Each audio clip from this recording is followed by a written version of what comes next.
അറസ്റ്റിലായ പാകിസ്ഥാൻ ചാര ജ്യോതി മൽഹോത്രയ്ക്കെതിരെ കുറ്റപത്രം സമർപ്പിച്ചു. 2500 പേജുള്ള കുറ്റപത്രമാണ് സമർപ്പിച്ചത്. ഇന്ത്യൻ സൈന്യത്തെ ഒറ്റുകൊടുത്തു.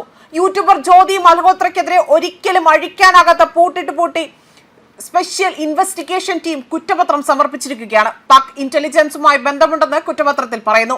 പാകിസ്ഥാന് വേണ്ടി ചാരവൃത്തി നടത്തിയതിന് വ്യക്തമായ തെളിവുകൾ പോലീസ് കണ്ടെത്തിയിട്ടുണ്ട്.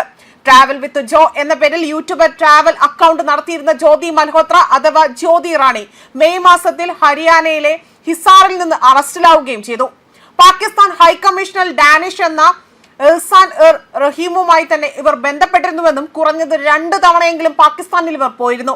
പഹൽഗാം ആക്രമണത്തിനും ഓപ്പറേഷൻ സിന്ദൂറിനും ശേഷം ചാരവൃത്തി നടത്തിയതിനും ഇന്ത്യൻ സൈന്യത്തിന്റെ നീക്കങ്ങളെക്കുറിച്ചുള്ള സെൻസിറ്റീവ് വിവരങ്ങൾ ചോർത്തിയതിനും റഹീമിന് വ്യക്തിഹത്യയില്ലാത്ത വ്യക്തിയായി തന്നെ പ്രഖ്യാപിക്കുകയും 24 മണിക്കൂറിനുള്ളിൽ ഇന്ത്യ വിടാൻ ആവശ്യപ്പെടുകയും ചെയ്തു.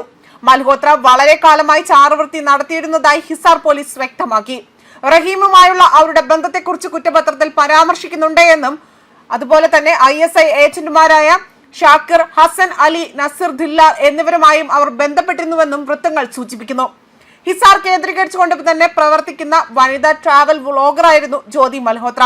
കോവിഡ് കാലത്ത് ജോലി ഉപേക്ഷിച്ച ശേഷമായിരുന്നു മുഴുവൻ സമയ വ്ളോഗറായി തന്നെ ജ്യോതി മാറുന്നത്. ട്രാവൽ വിത്ത് ജോ എന്നതാണ് ജ്യോതിയുടെ യൂട്യൂബ് ചാനലിന്റെ പേര്. 2023-ലും 2024-ലും ഇവർ പാകിസ്ഥാൻ സന്ദർശിച്ചിരുന്നതായി റിപ്പോർട്ടുകൾ പുറത്തുണ്ട്. പഹൽഗാം ഭീകര ആക്രമണത്തിന് മുൻപ് മാസങ്ങൾക്ക് മുൻപ് ജ്യോതി ജമ്മു കാശ്മീരിലെ വിവിധ ഇടങ്ങളിലും പഹൽഗാമിലും സന്ദർശനം നടത്തിയിരുന്നതായി റിപ്പോർട്ടുകൾ പുറത്തുവരുന്നു. 33-കാരിയായ ജ്യോതി മൽഹോത്രയുടെ ട്രാവൽ വിത്ത് ജോ എന്ന യൂട്യൂബ് ചാനലിന് 3.77 ലക്ഷം സബ്സ്ക്രൈബേഴ്സ് ആണുള്ളത്. സമൂഹ മാധ്യമത്തിലൂടെയും യൂട്യൂബ് ചാനലിലൂടെയും പാകിസ്ഥാനെ കുറിച്ച് നല്ലത് പറഞ്ഞുകൊണ്ട് സെൻസിറ്റീവ് ഇമേജ് ഉണ്ടാക്കിയെടുക്കുക, അതായത് പാകിസ്ഥാൻ ഒരു പോസിറ്റീവ് ഇമേജ് ഉണ്ടാക്കിയെടുക്കുക എന്നതായിരുന്നു പാക് ഏജൻസികൾ ജ്യോതിയെ ഏൽപ്പിച്ച ചുമതലയെന്നാണ് സൂചനകൾ ഉണ്ടായിരുന്നത്. യൂട്യൂബിൽ വ്ളോഗുകൾ ചെയ്യുന്നതിനായും മറ്റും നിരവധി സ്ഥലങ്ങൾ സന്ദർശിച്ചിട്ടുള്ള ആളാണ് ജ്യോതി മൽഹോത്ര.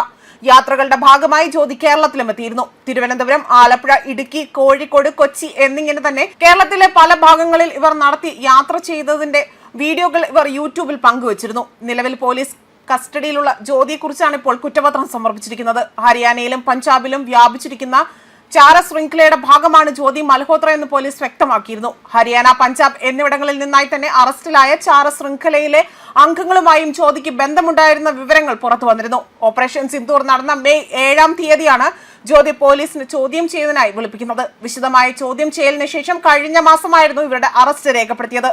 ഭാരതീയ ന്യായ സംഹിതയുടെ 152-ാം വകുപ്പ് ഒഫീഷ്യൽ സീക്രട്ട് ആക്ടിലെ 3-ഉം 5-ഉം വകുപ്പുകളും ചുമത്തിയായിരുന്നു ജ്യോതിക്കെതിരെ നിലവിൽ കേസെടുത്തിരുന്നത്. നിലവിൽ പോലീസ് കസ്റ്റഡിയിലായിരുന്നു ജ്യോതി. വിനോദസഞ്ചാര കേന്ദ്രങ്ങളുടെ പ്രചരണത്തിനാണ് ജ്യോതി 2023 കേരള ടൂറിസം വകുപ്പ് ക്ഷണിച്ചതെന്നും സമൂഹ മാധ്യമത്തിലൂടെ പ്രശസ്തരായ 41 പേരെയാണ് സർക്കാർ കേരളത്തിലേക്ക് ക്ഷണിച്ചതെന്നും റിപ്പോർട്ടുകൾ പുറത്തു വന്നിരുന്നു. ന്യൂസ് ഡെസ്ക് കർമ്മ ന്യൂസ്.